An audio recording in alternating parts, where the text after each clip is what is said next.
میگه 2 تا رفیق بودن، یکی آبادانی یکی تهرانی. آبادانی اسمش محمد بود، تهرانی اسمش علی.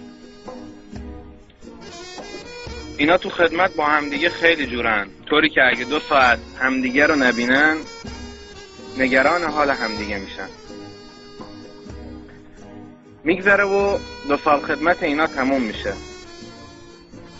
دم در همون پادگان که میخوام با هم خداحافظی کنن، تهرانیه با آبادانیه میگه محمد خدمتمون تمام شد، رفاقتمون تمام نمیشه.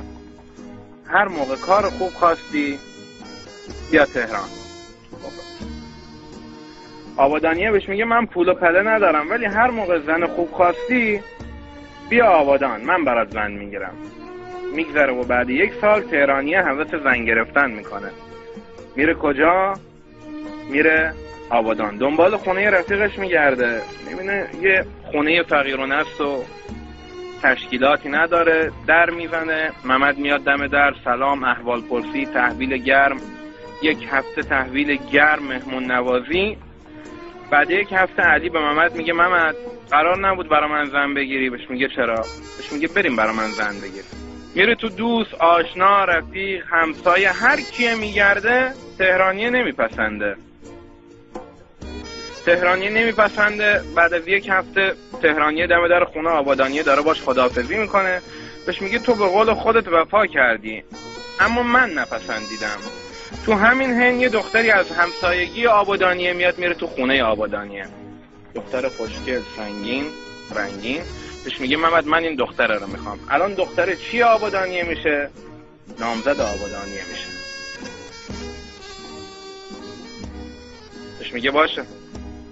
با خانواده ها صحبت میکنه، با نامزده صحبت میکنه، بدون اینکه تهرانیه بفهمه دست دختره رو میده تو دست پسره رو میفرستش بره تهران. بعد از 1 سال پسره گوشه‌گیر شده، معتاد شده. مادرش بهش میگه زنتو دادی رفت، برو ببین رفیقت بهت کار میده. میره تهران، دنبال خونه رفیقش. میبینی یه ساختمون عظمت، تشکیلات، همه چی داره ساختمون. زنگ در یا همون آیفون میزنه، یکی بلند میکنه آیفونو، میگه که سلام علی من اومدم. بهش میگه آقا برو من تو رو نمیشناسم. قطع میکنه. این میگه من حتما چون صدام عوض شده این منو نشناخته. دوباره زنگ میزنه، میگه علی منم محمد از آبادان اومدم. بهش میگه آقا برو من اصلا رفیقی به اسم محمد ندارم. این میگه رفیقم نامردی کرد.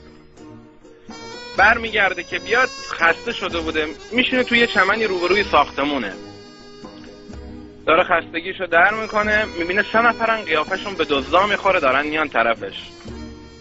این به خودش میگه اینا منو میزنن، پولامم میبرن میرن، حداقل بذار صداشون کنم، پولا رو بهشون بدم، کتکه رو نخورم.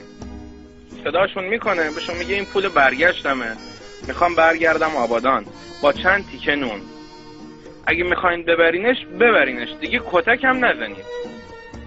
اینا میگن نه الان که اینطوری شد ما تازه دزدی کردیم، این 50,000 تومان برای تو. 50,000 تومان رو بهش میدن. این میگه میرم یه دست کت شلوار میگیرم، یه حمام عمومی میرم، یه اصلاح میکنم، برمیگردم آبادان. به مادرم میگم رفیقم بهم کار داد، من نخواستم، نگم رفیقم نامردی کرد. میره دست کت شلوار میگیره، حمام عمومی میره، اصلاح میکنه. داره برمیگرده که سوار ماشین بشه، یه خانومی با ماشین براش بوق میزنه، آقا بیا سوار شو، آقا بیا سوار شو. آبادانیه میگه خانم برو تو رو خدا، من بچه تهران نیستم، بچه شهرستانم، زودم گول میخورم، از همه آدما هم گول خوردم، دیگه تو گولم نزن. زنه پیاده میشه، بهش میگه آقا من از تیپ و قیافت خوشم اومده، میخوام برام کار کنی، بیا برام کار کن. میره جایی که زنه کار میکنه، یه پوشاک زنجیره‌ای داره زنه، یه غرفه رو میده دست پسره.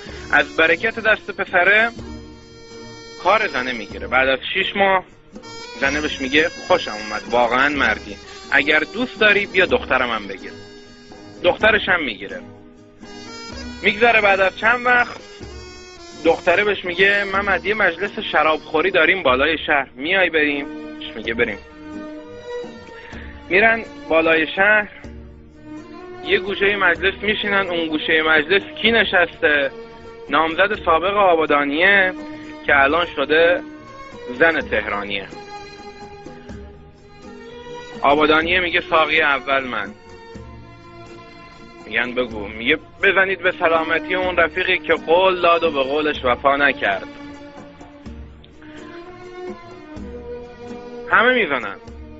میگه پیک دوم بزنید به سلامتی اون 3 تا دزدی که به دادم رسیدن و بهم پول دادن. پیک دوم هم میزنن. میگه پیک سوم هم بزنید به سلامتی این زنی که بهم کار داد و این دختری که زنم شد. خب هر چی بود به تهرانیه پرونده بود دیگه. تهرانیه بهش بر میخوره، میگه ساقی دوم من. میگه پیک اوله بزنید به سلامتی اون رفیقی که قول داد و به قولش وفا کرد. همه پیکا میزنن. میگه پیک دوم بزنید به سلامتی اون 3 تا دزدی که دزد نبودن، من فرستاده بودمشون. پیک دوم هم میزنن. میگه پیک سوم بزنید، قسم خورده بودم نگم ولی میگم، پیک سوم به سلامتی اون زنی که مادرم و اون دختری که خواهرمه.